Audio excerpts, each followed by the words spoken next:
My mother always told me that if I was ever feeling kind of awkward and insecure and socially uncomfortable, that rather than focusing on myself, that I should find somebody in that situation that looked even more awkward than me, even more socially uncomfortable, and help them feel welcome, you know? And if I could do that, then I'd forget about myself and I'd feel better.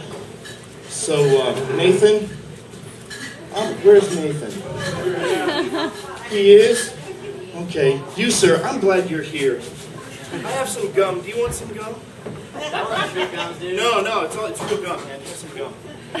Do you feel better? Do you? It totally works. All right. This is a story about my mom's advice and how it really does work. I don't know why, but as a child, as long as I can remember, I was always an Anglophile. I loved the idea of England and Great Britain. I think it started because my favorite Disney movie was Mary Poppins. And she was hot. And even those of you laughing, you know she was hot. And I wanted to be Bert more than anything in the world. Dick Van Dyke's character, I wanted that to be me. And so I did everything I could. I opened up our World Book Encyclopedia and I read the entry for Great Britain like 100 times. And I knew what a beefeater was, and I saw the pasture land, and I saw it was gorgeous. And I was very young, but that was way back in the day when Monty Python was on Channel 9. Yeah, I didn't understand any of it, but I laughed when the audience laughed. And I thought that would train me, you know, to kind of understand British humor. And there was other things that I did. I got my hands on every British movie that I could, and back then it was on Channel 11. They showed all the Hammer horror films with Christopher Lee and Peter Cushing and all those guys. So I, for a while, thought that really all you had to be British was kind of skinny and brooding, you know. And so I'd walk around the house sort of like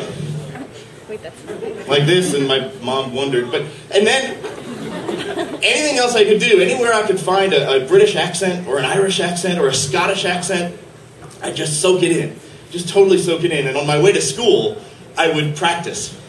You know, talking to squirrels. What are you doing there, squirrel? I said, 10 days for climbing up a tree.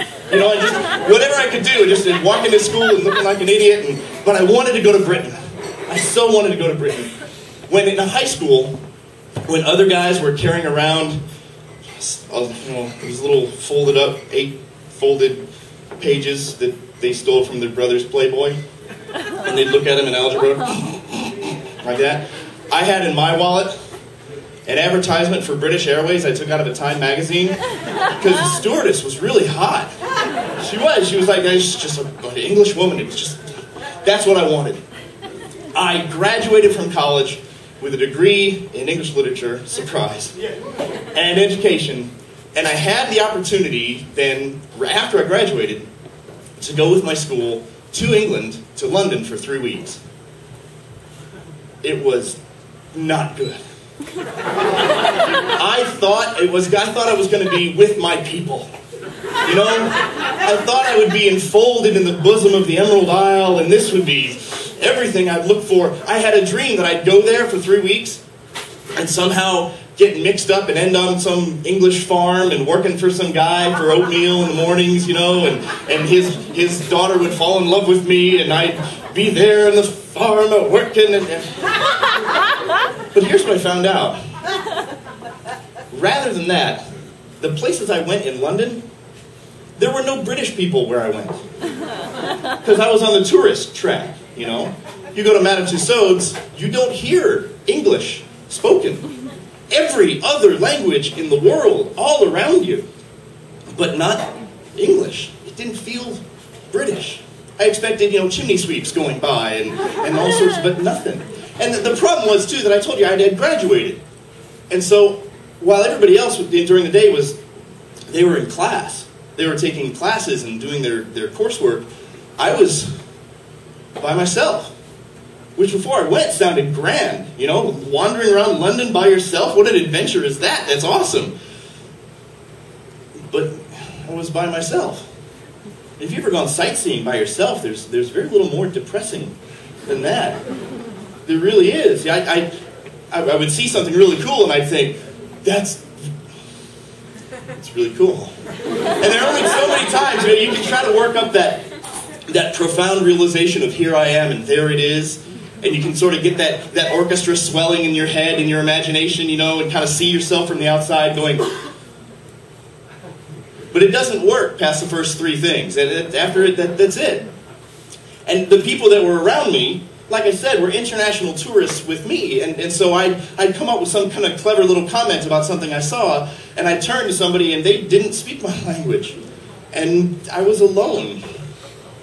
And everywhere I went, I was alone. And people were having fun and walking with their families and buying fish and chips and newspaper. I bought fish and chips and newspaper, and I ate it by myself. I was alone among English-speaking people. We Americans we were colonists. I'm a colonist. I wanted to yell, I'm a colonist. And people kept asking me for directions. They'd come to me in broken English, because I guess they could tell I wasn't from their country, and they'd say, things like, can you help us find oftentimes the phrase book, can you help us find and I'd say, I don't know where that is. They'd look at me like, what do you mean you don't know? Don't you? And I'd say, I'm not from here. Alone. And I'm an American, I don't really belong here. Alone. I was so lonely. And then my mom's advice came to me. And I decided that I would stop in the one place I knew I'd feel comfortable. There's a McDonald's in Piccadilly Square. So I ate there. And as I ate there, there was a transient gentleman, an English gentleman, who I bought lunch for.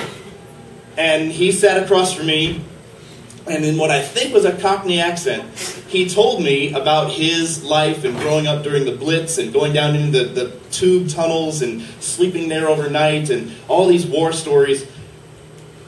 And it was really nice. I felt better. I felt like I'm relating to somebody finally. And I think he was lying to me. I think he knew what I needed to hear to feel better and to get him lunch. And he was lying to me. But here's the thing about it. It's okay. Because it gave me an idea. I left that lunch and I went out walking again along the Thames or near Westminster Abbey or somewhere. And people would still come up to me for questions.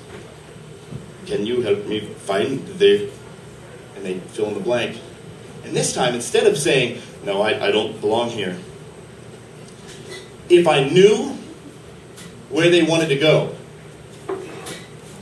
then I'd give them directions. Right, Victoria Station, yeah. Well, you see, you go down this way, right, you take a left, you first off to Misery, and then straight down into the tube tunnel, take the blue line, 3 stops, 3, do you understand? 3 stops, get off, it's a big building, lots of windows, you can't miss it. Right? And they went, okay, and they went on. If I wasn't sure where they wanted to go, I'd give them sort of a more understanding approach. Oh, Faith, you're wanting me to know where the Tate Gallery is. I'm not sure I know where the Tate Gallery is. Why don't you break out your map right there and let's take a look. Oh, that's a fine map. Are you art lovers where you live? Now, where are you from? And we'd, go through their map and they'd feel grand about it and it was lovely. And they'd go on the Tate Gallery. If I had no idea where they wanted to go, Buckingham Palace? What the fuck do you think I know where Buckingham Palace is? Do you think I'm from here? Do I look like one of these bastards? I'm not one of them. I'm from Glasgow. I'm from that. I don't know where I'm going. I'm lost myself. There's not a straight line on this map. You're desperate. You're going to die here. Do you understand that? Get your ass to Scotland. That's where you belong. And even though it upset them, they had a story to tell later, and we both felt better. And my mom is always right.